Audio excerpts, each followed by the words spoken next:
Hello, everyone, and welcome to Author. And today, our very special guest is none other than the amazing Daryl Harmon. Thank you for being here today. Thank you. Thank you for having me. Thank you for this platform. You're so welcome. And I am author Brandy Hunt, author and publisher now. A lot of you know me as just author, but I do help publish. So if you're watching this and you're like, oh, I've always wanted to write a book, stay tuned. I'll give you all that information at the end. So before we just jump right in, pun intended, before we just jump right into, your book, let's talk about you. Just what do you do? Are you married? Do you have children? All of that fun stuff. What do you do for a living? Give us all of that good stuff. Good. So good. I'm not married. I do have children, 2 children, which is pretty much the reason why I started writing, specifically starting with this book. I'm here in North Carolina. I have a construction business here in North Carolina. I've been in construction since about 1992, and I moved here to North Carolina about 3 years ago. Okay. And what got you into construction? My mom, she always encouraged me. I was always putting things together around the house. Whether it be TV stands or nightstands or whatever it was. My brother didn't do it, I did it. And my mom always encouraged me. She said, you're so good with your hands, and you're so good with your hands. And so she kind of put me on that path.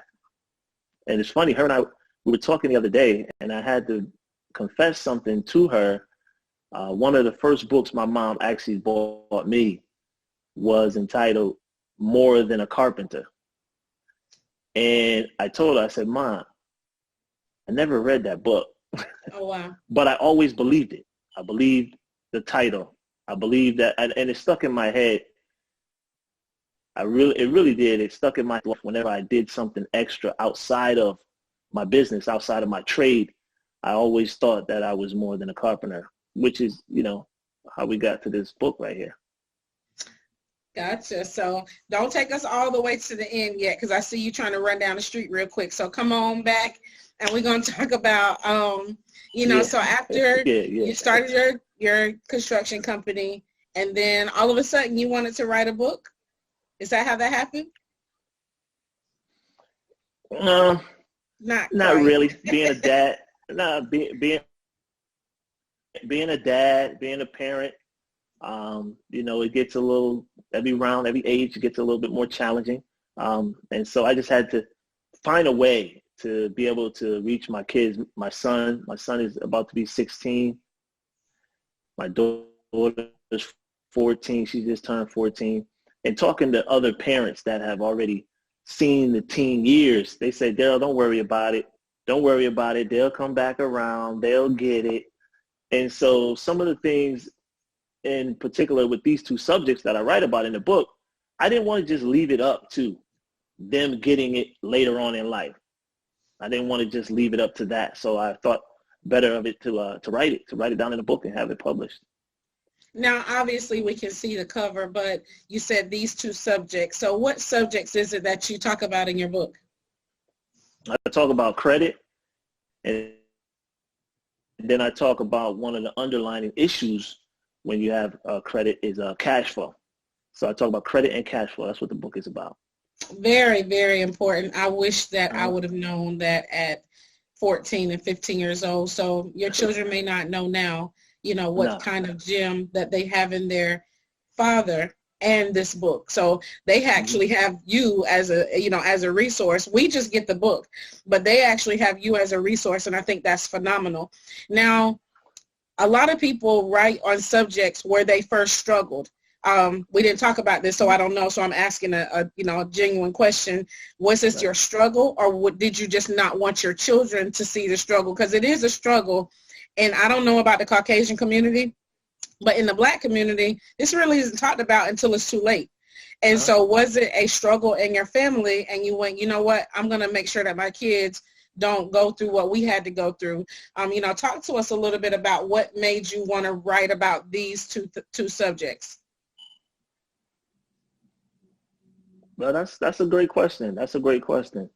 And it's a little bit of both. It's absolutely. I had struggled to answer the first part of your question. I've had struggles with credit, with cash flow, and I've seen the struggles in my own home. At the same time, I didn't really miss out on anything. I didn't really know until I learned about credit myself how much better it could be when I learned about cash flow. And no shot at my family because technology and the information is a little bit better now. So, they just really didn't know. But yes, I did have some struggles with credit, and credit is so sensitive. So the main thing, I did have struggles, but I knew I still remained who I was. I knew who I was as an individual.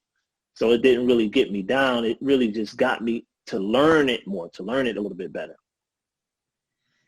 Absolutely. And so how long, or not how long, but, at what point did you pick up the pen and say, you know what, I'm writing about this. It is time. How long ago was that? Almost 2 years ago. Oh, not Almost long. 2 years ago. Yeah. How long did it take you to pick up, between the time you picked up the pen and the time you actually published? How long was that journey? About 18 months. That's not bad. Yeah, 18 months. Some people, start in 94 and they just published this year. Oh, wow. Hey, whatever your journey took, but that's, from sometimes people will pick up the pen 2 years ago and they're like, yeah, I don't know. I'm not ready, so right. 18 months, that's not bad. And that's good. Writing and publishing. So, and then of course we know publishing takes time. It's not something that happens overnight. So for 18 months, that's really good. So how did you feel, when you finished?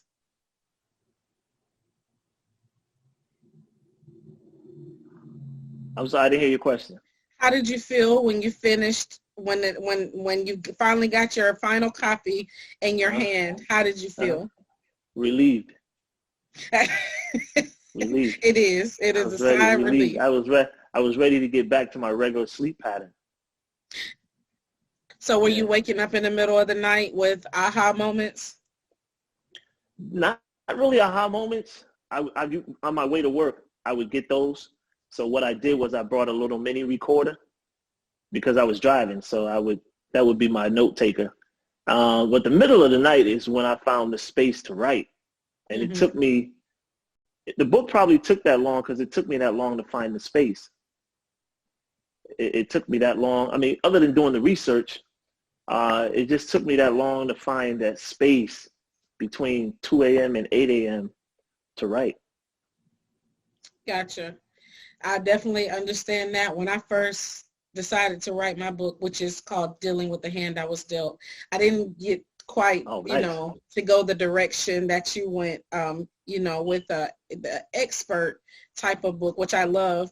I ended up having to tell my own personal life story and I was terrified. But yeah, the sleepless nights and all of that, but it pays off, and then I decided to go back to college. Okay. Why? I don't know. Wow.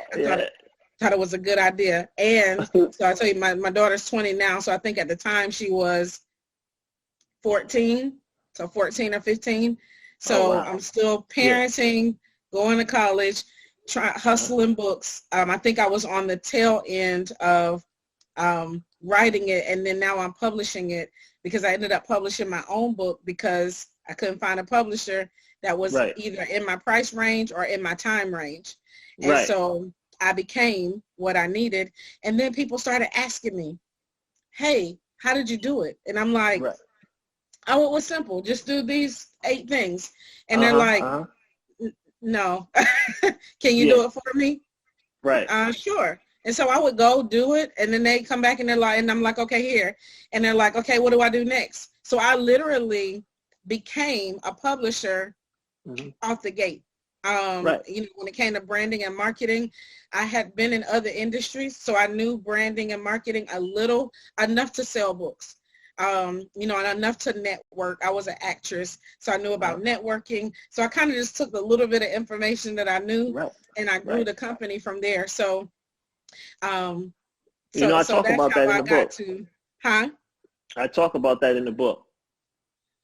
Which I talk part? about the side hustle part, the side hustle piece. I talk about that, how, ways to create positive cash flow, to increase your cash flow.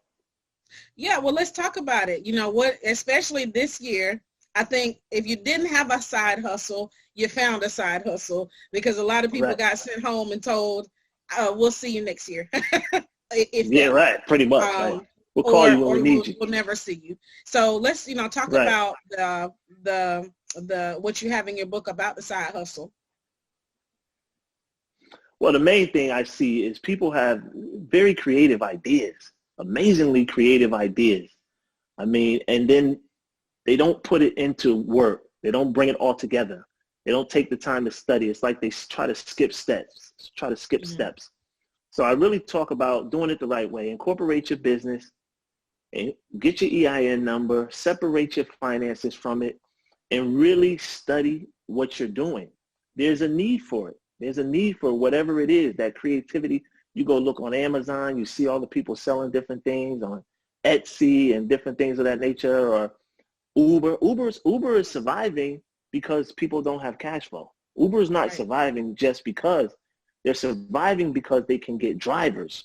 So they're expanding. Why can they get drivers? Because people are trying to increase their cash flow. Airbnb is surviving because people are trying to increase their cash flow. Lyft, Grubhub. So these things are changing in our economy. They're changing the way people make money. If you've ever taken a Lyft, it's not necessarily a typical person that you would expect to come pick you up. Right. Never, actually. Yeah. I'm like, oh, hey, okay. Yeah. And it's not cheap either.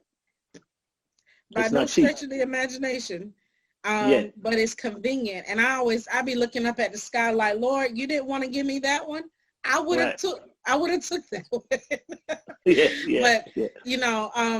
But evolution and progression is what it is. And so let's talk about, so outside of good credit, okay, let's just say I don't have good credit.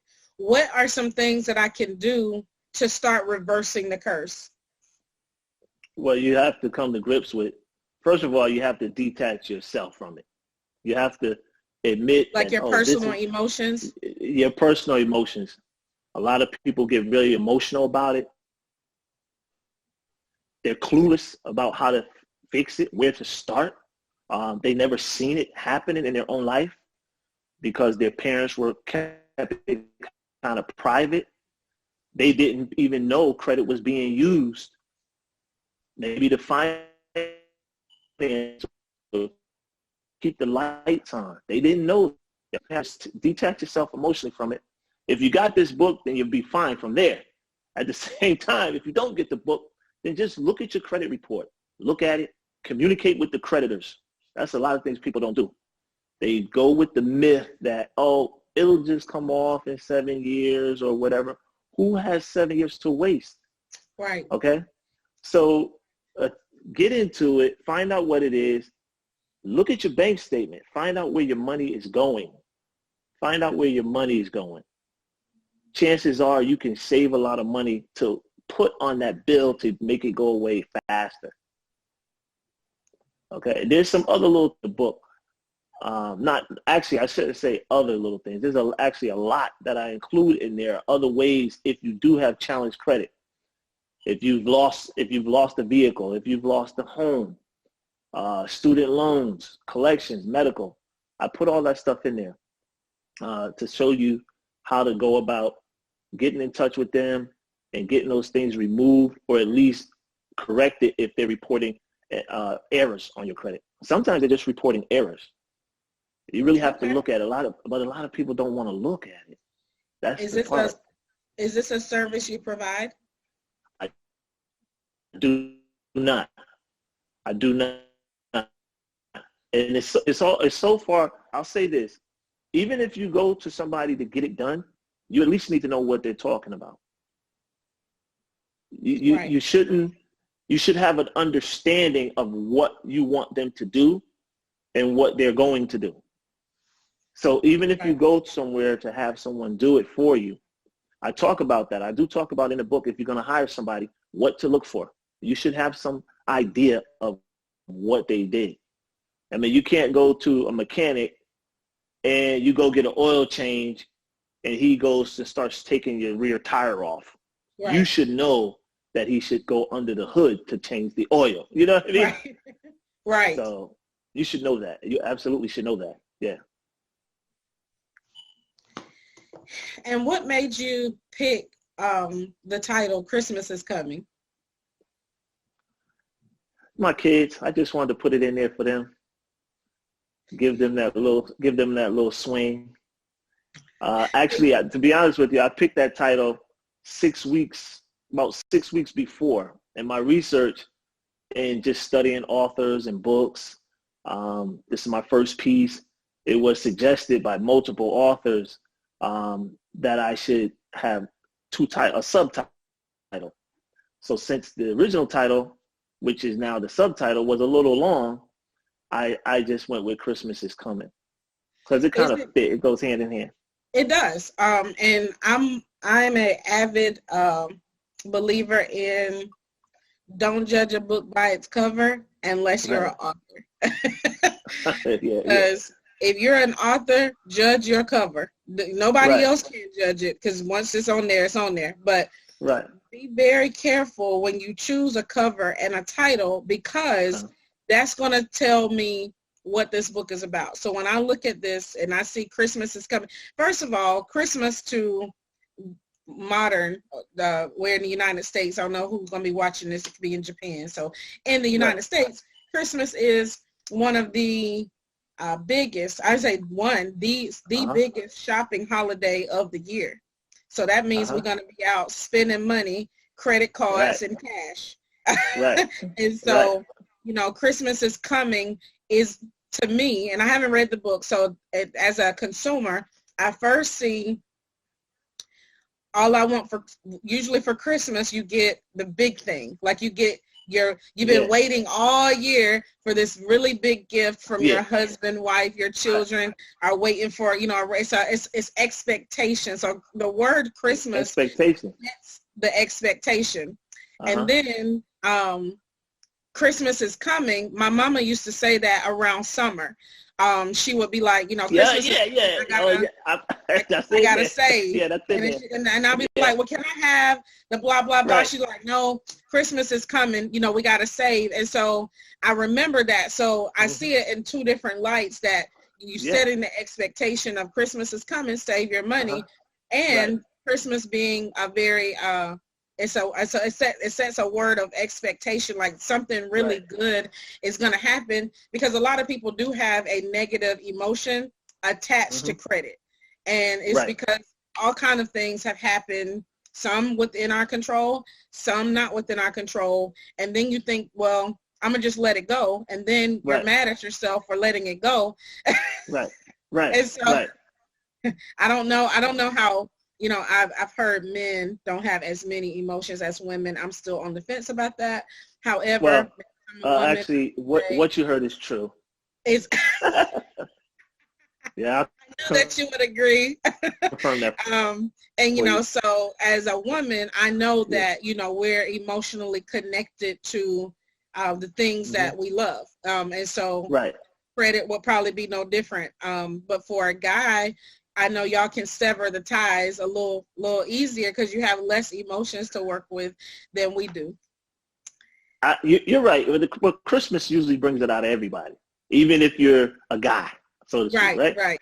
So because I used to go crazy on Christmas time. I mean, I would wait in long lines, buy all these presents, and I knew, and then I got to the point where one day I'm riding back from New York when I was living in Connecticut, and it's whatever o'clock in the morning. I had to go stand in line, and I'm like, did I just buy this for my son, or did I buy it for me?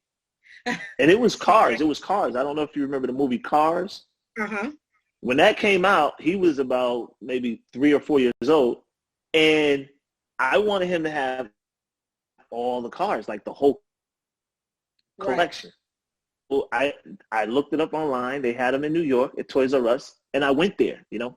I went there and I bought the last few that he needed, like Mater or something like that. And I had to ask myself, did I go all the way here just for him, or was it for me? Like, and what I've learned because I always got everything I asked for on Christmas. But I didn't know at what cost. We never know at what cost. What did my mom, what did my family sacrifice to give me that? And how long is it going to take them to recover from it? You usually don't even find out until you become a parent and start doing it yourself. Exactly. I found out the cost one year and I was devastated. Right. And the reason why I was devastated is because I signed up for my very first credit card at 18. You know how they used to send it in the mail and be like, hey, congratulations for, congratulations on graduating high school. Here's your first credit card. And I filled out the application, sent it off, never seen it, never got a response until my mom handed me an envelope with a bill in it. And I was like, when did this credit card come? And she's like, I spent it for your Christmas gifts this year. Just make sure you pay the bill. Oh, wow.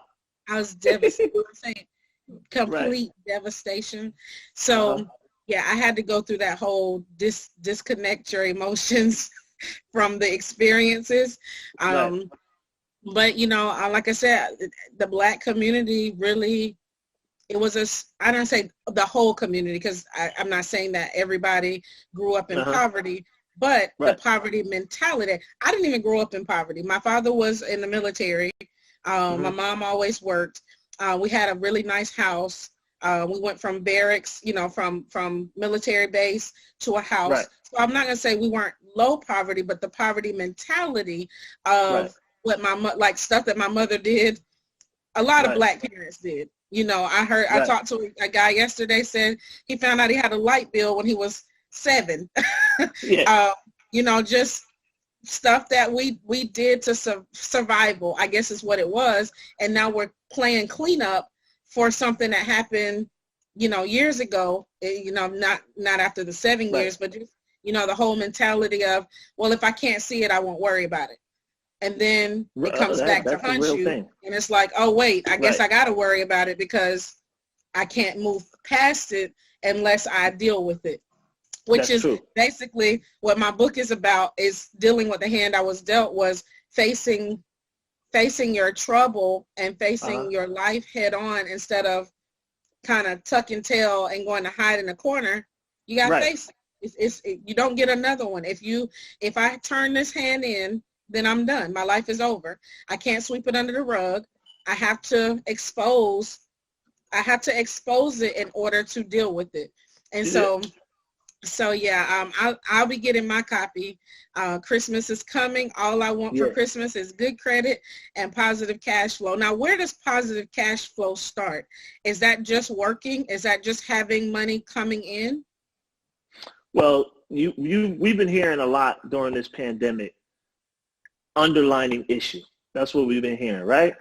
Right. And unfortunately, they tie it to us. But anyway, the underlining issue with credit, a lot of times, whether it's good or bad, regardless of what income bracket you're in, which is the thing about this stuff, it's not really just isolated to one ethnic group or one age group or one income as far as classes, one culture.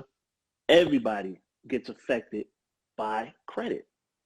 It is what it is. This is why when I look at it and I do the research about it, there's no need to get uptight. It's happening to everybody. Even though that neighbor has that Mercedes, that doesn't mean they have good credit. That doesn't mean that. So don't get all upset about it. So cash flow ties in because it's the underlying issue. Usually when you run out of cash, you start using your credit. So actually you've run out of money. You may not know it. It's like another way of saying paycheck to paycheck, but you start using your credit. This is what happens. So if you increase your cash flow, but you have to be aware, you have to know, you have to look at your statements, see where your money is going, know the difference between net income and gross income, which I'll be honest, some people don't know. Well, let's tell the people while they watching today so they don't have to leave, the same way they came. What is the difference between net and gross? I'm going to give them this little one, then they got to buy it.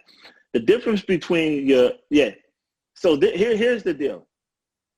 The difference between net and gross are the taxes and the other deductions, So your gross income, which by the way, most banks approve you based on your gross income, which is typically about 15, depending on your tax bracket, about 15 to 30% less.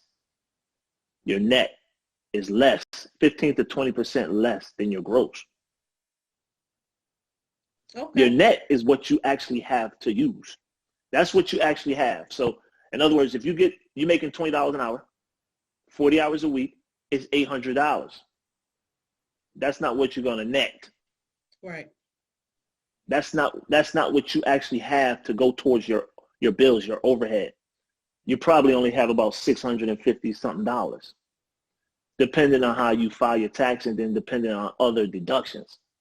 So it's very imperative that we know that, because a lot of times you're offered a job and you say, this job is paying about $80,000 a year. Is it really?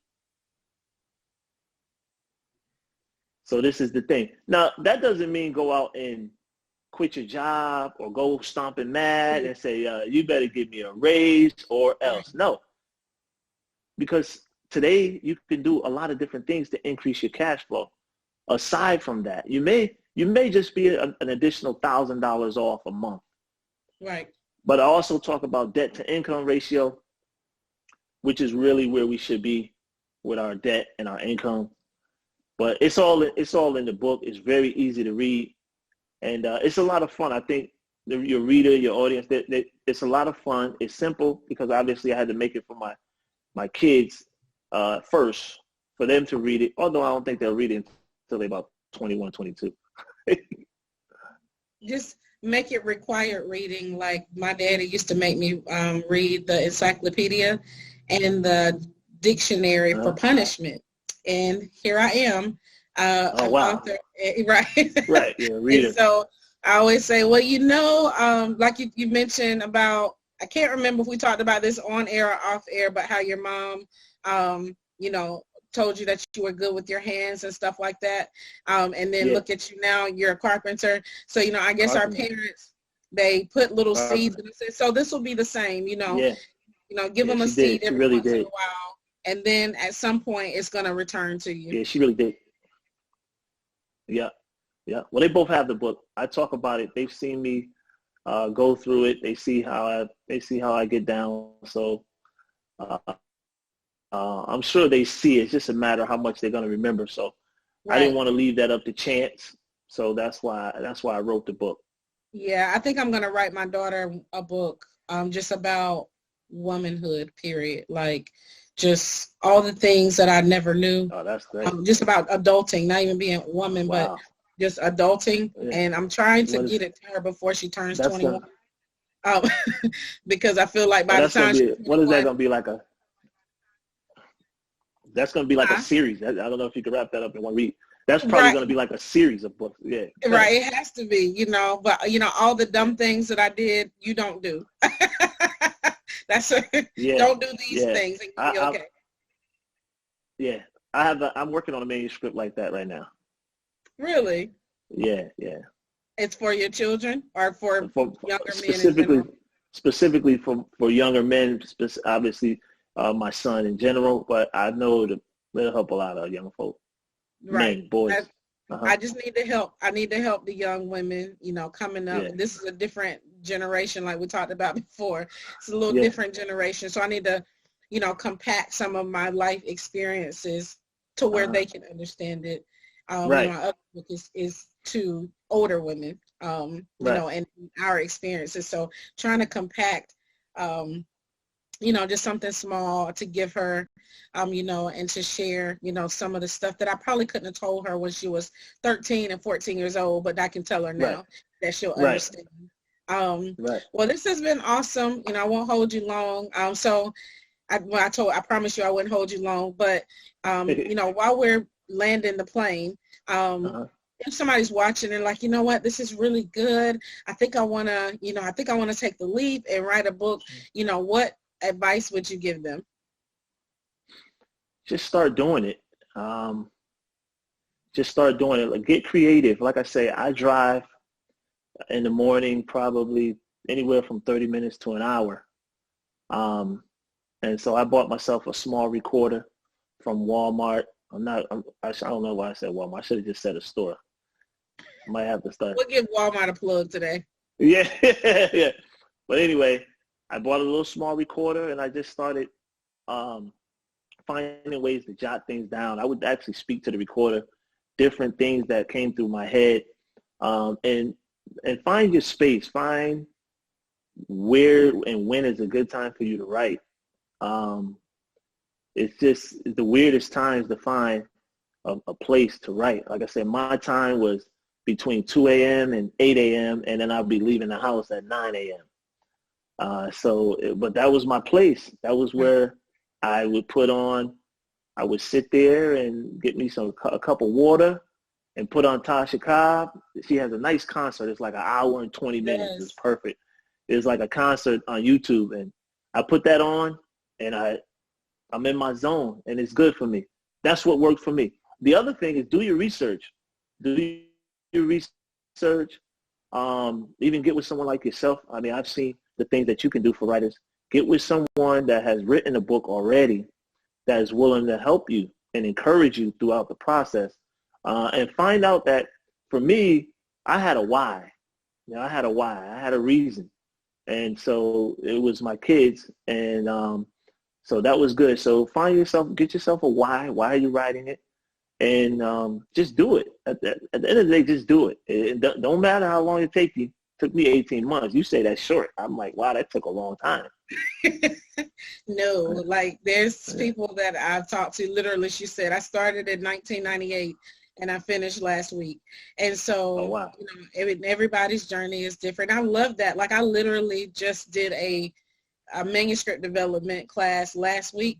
And that's what I said. If you can find your why, whatever that is, and that's in life and business, but especially when you're writing a book, because sometimes you don't want to sit down. Sometimes you'd rather go to sleep. Sometimes your friends are going to call, maybe not during COVID times, but, sometimes your friends are like, hey, you want to hang out? And you're going to have to say, no, because I got to get this done. I used to write from, my time was 8 p.m. to 9 p.m. Sometimes I could squeeze in a 10 p.m. because I was coming home from an 8 to 5, had to cook, clean, get a kid in the bed, or at least calm enough to sit down somewhere so I could write. And then write from 8 to 10. My mentor told me everything doesn't come by inspiration. Some stuff has to come by discipline. So even if you don't get anything, when you sit down from 7 to 10 or 8 to 10, research.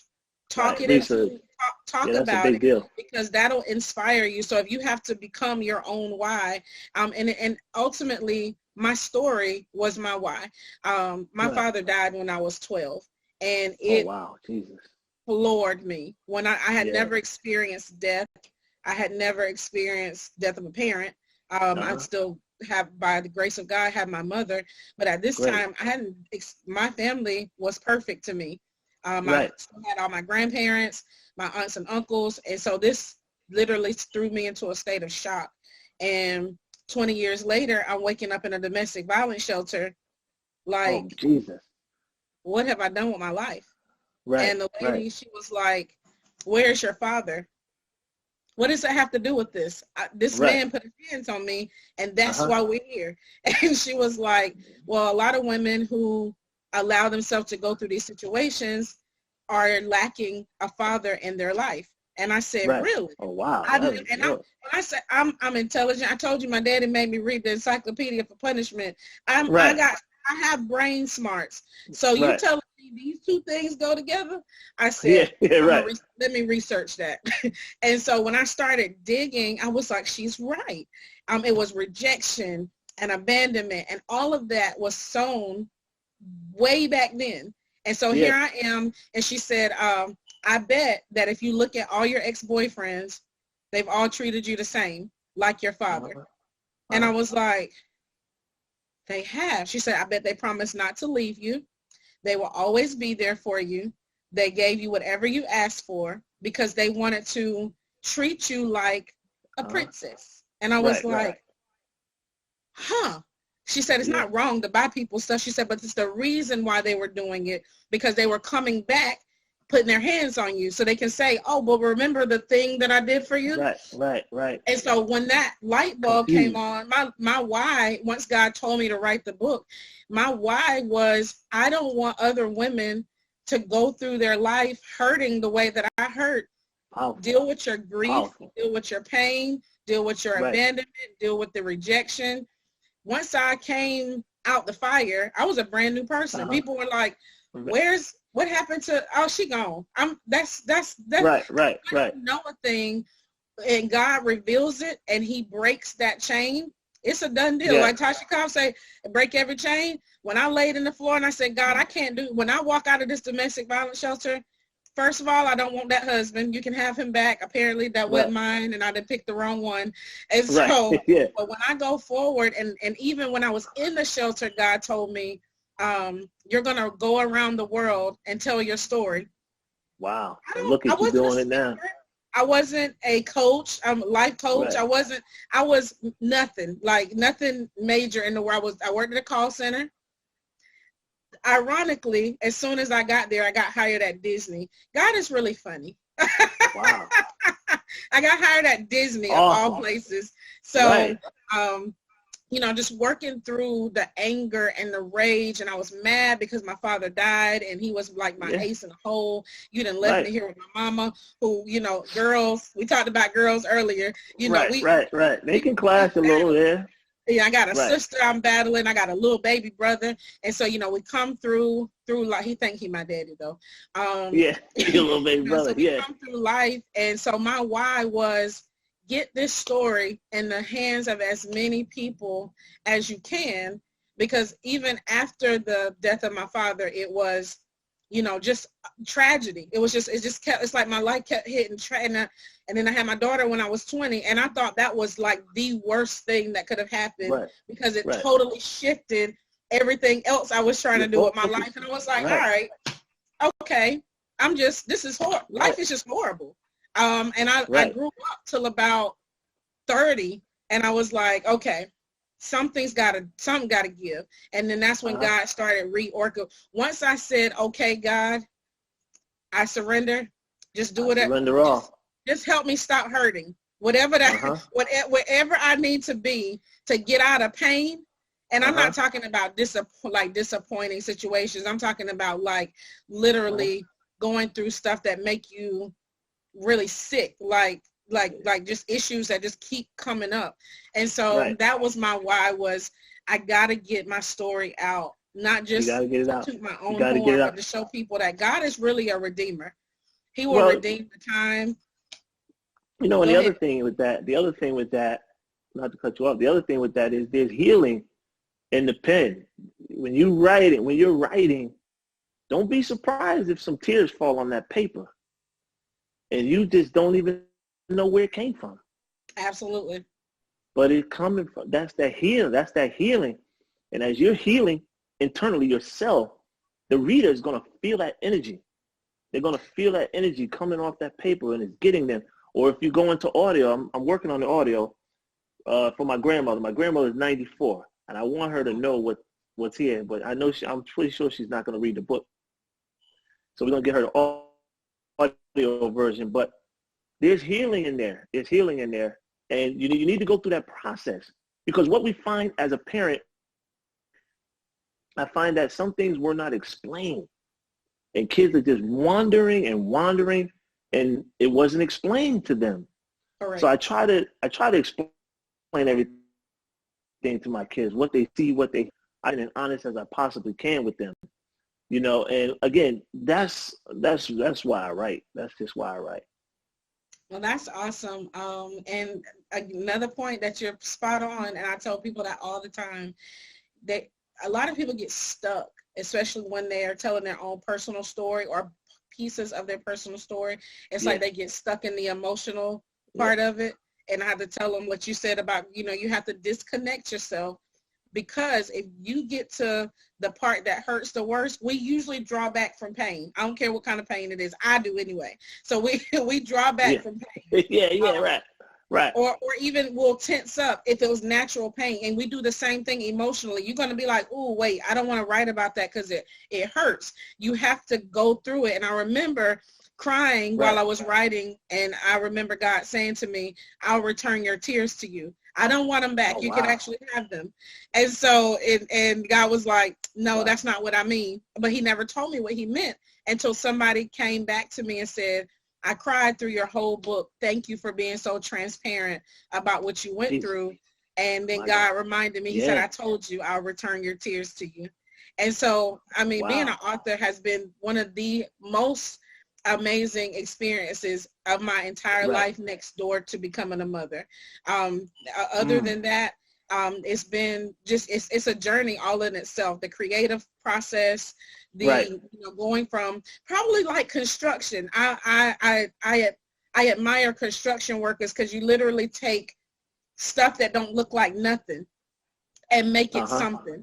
I watched a man lay foundation brick by brick. That man was out there all day long, and he didn't even seem bothered by the fact that you get to lay one brick, and it seemed to be like therapy to him. I mean, he was just therapeutic. That's the word that came to my head.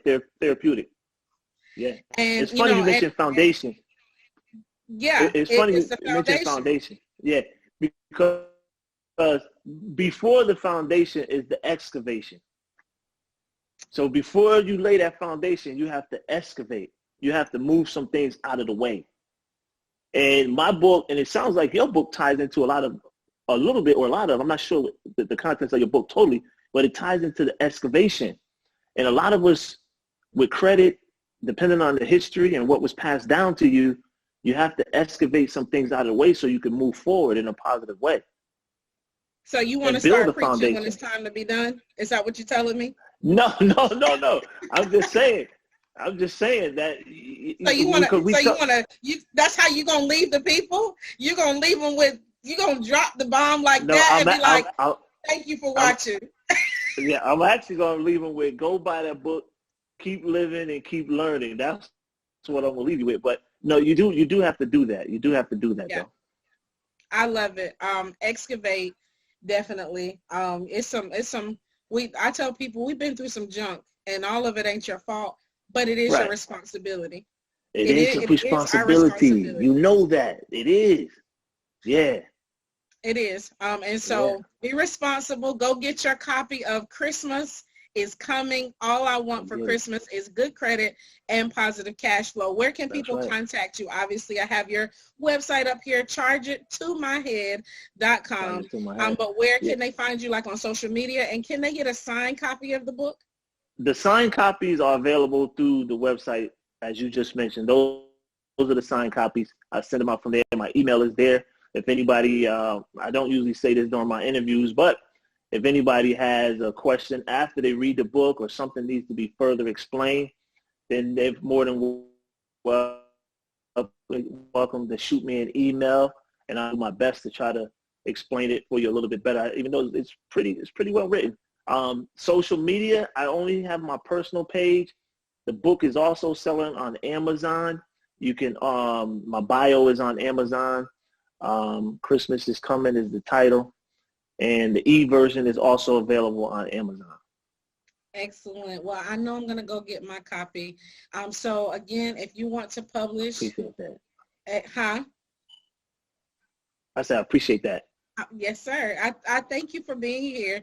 It's very enlightening. And I didn't say it at the beginning, but I'll tell you now, I always tell men, thank you for coming on, because a lot of times all the women will come on, they want to talk to me all the time, but to have a man want to come on and sit and talk and chat means the world to me, because I know men don't really like talking all that much. So thank you for giving me your time and your energy.